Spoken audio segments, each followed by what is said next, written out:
வச்சுக்கிட்டு சாப்பிடுங்க. அவர் முடிக்கிட்டான். போடு போடு போடு போடு.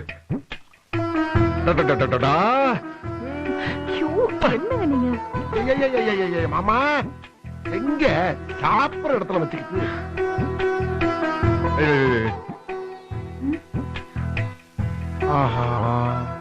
சென்டர்ல இருக்கா அந்த பீஸ் கரெக்டா பிடிக்கிறாயா? நம்ம நடுத்துண்டெல்லாம் அங்க போய்கிட்டு இருக்கேன். ஆமா ஆயத்தோட வடியுது. அடைஞ்சிருச்சா? எங்கிறதுக்கு நீ அலையுவிய சாப்பிட்டு இருக்காருல்ல. கலரு ஷேப்புமே அள்ளிக்கிட்டு போத பாவல சாப்பிடுற. தட்டத்தான் சாப்பிடணும். அம்மா இன்னொரு பீஸ்மா. ஸ்மெல்லு வேற தூக்குற. லட்சுமி வர வர சமையல் டெவலப் ஆயிட்டே போகுது. இந்த குழம்பு வச்ச கைக்கு வயிறு